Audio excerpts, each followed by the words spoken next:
All right, the Commanders are getting really good news. They're getting really bad news coming out of camp. Not sure where I'm going with the title. There could be a little trouble in paradise here. This Terry McLaurin thing is starting to drag out too long. But I got good and bad news today, and it's that age-old question. You want the good news or do you want the bad news? Go ahead, let me know. Leave it in the comments. The problem is I've already recorded this, so I can't show it to you. If you're new to this channel, you don't know what we do here. We like to talk about teams that the national media doesn't spend enough time on. We like to talk about the stories that the national media doesn't spend enough time on. Right now, unfortunately, the Commanders are in the media for Terry McLaurin. So let's go ahead and talk about something good that's happening first. We are Detroit Lions fans. Yes, there's a lot of pain associated with the Commanders right now, but it is an organization that is doing things finally the right way, seemingly doing it the right way. You have a great coaching staff, a good GM that has come in. Yes, we need to take care of this Terry McLaurin thing, but until then, let's talk about a guy on the opposite side of the ball. I'm giving you the good news. I'm giving you the good news first. I like to be positive. I'm a positive guy, I hope. All right? We need to talk about the good news. This is a guy that we were ringing the bell for, me and Chris, all off season. This draft pick in the second round, sometimes there is a pick that a team makes, and if they go somewhere, it's like, I don't know if that's going to work. But there's sometimes just picks that work perfectly. There are picks that work absolutely perfectly. And so this is absolutely one of them. We've talked about this, and it is a guy by the name of Trey Amos. And then we talked about the pick, and we talked about how exciting it was, and we talked about, like right here, how athletic he was, how he had great speed. He had that good size at almost 6'1", 200 pounds. He was everything that you would hope a cornerback would and or could be. The speed, the size combo, his ability in coverage. He played in the SEC, so he was used to playing against elite speed. All these things were good. Okay, that's great. But then you have to look at it and say, okay, but he was drafted 61 overall. We think it's a good fit. What is it looking like so far in camp?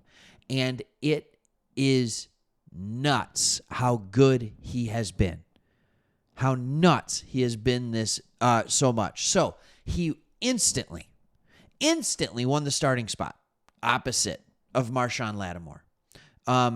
He was displayed coverage and physicality against the run. They raved, the coaches, about his consistency from DC Joe Witt to Dan Quinn, former defensive coordinator, now head coach. All right, they raved about it.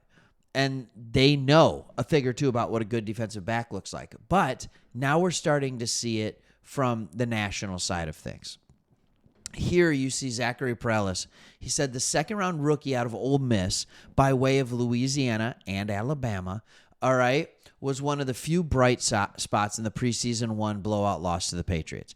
That continued the strong work he's put in during training camp. Trey Amos' presence has also allowed Mike Sainristil to move to his more natural cornerback position, inside. And Sainristil has had a strong camp too. Rookie cornerbacks go through plenty of trials and tribulations, but Amos very much looks the part of a major contributor from day one. Now, let's put this up against Cliff Kingsbury's comment. All right? Let's put this up against what he's going to say. This has been interesting. I was reading this article. It's on The Athletic. And Cliff Kingsbury went out and was talking about how the offense is a work in progress. That getting its absent starters, including Terry McLaurin, back on the field is a must over the final weeks of training camp. Here's what he said. When you don't have your projected top 2 outside receivers or both of your projected inside pieces at guard, it's not going to give you a really a chance to gel or really build that relationship until you get everybody else on the grass.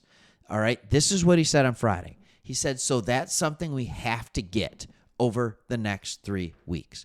He is sounding like he is not thrilled about this. Now, we all know that there's been this Terry McLaurin contract dispute, but also his absence, along with Noah Brown, all right, has a knee injury. All right, left guard Brandon Coleman has a lower body injury, and Sam Cosmi is still on the PUP recovering from his ACL injury. So the Commanders are thin. And then backup quarterback Marcus Mariota is missed most of camp. Look, they need some of these guys back. They need them back. Now, Kingsbury also said, because I like to keep things somewhat positive, right? He also said some guys are taking advantage of the opportunities and some have not. That's what we wanted to see. With Terry and Noah not getting much, we know what Debo is, and there's a lot of guys trying to earn a roster spot. The competition has been good, but I think there's still a lot to show over the next 3 weeks. Read between the lines. It's read between the lines season, isn't it? Hey, Terry, get back here. Get back here. We know what we have in Zach Ertz. We know what we have in Debo, right? This is what Cliff Kingsbury is saying.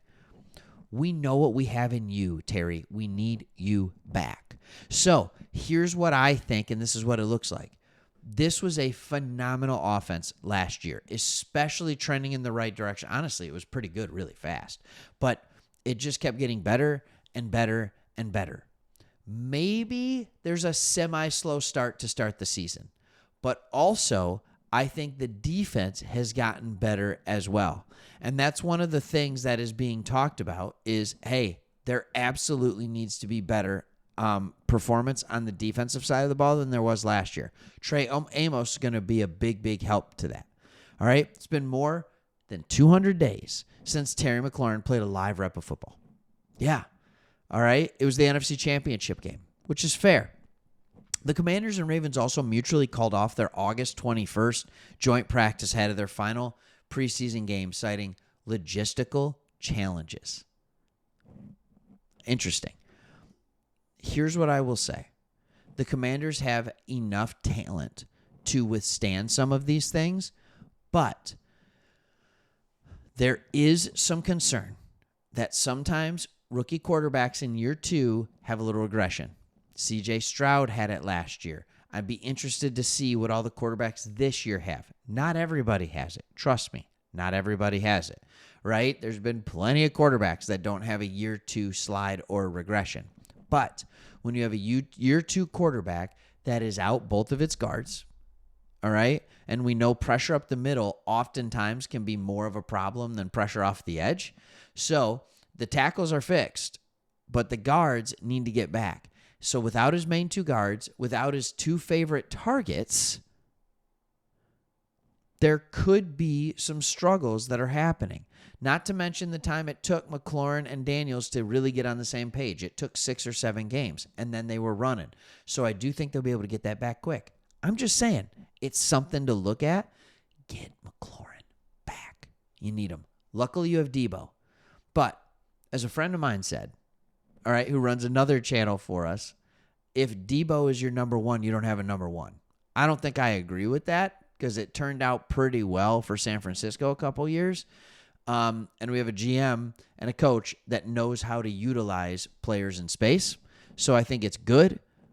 Luckily, you have Debo, but you need Debo and Terry. All right, thanks for watching.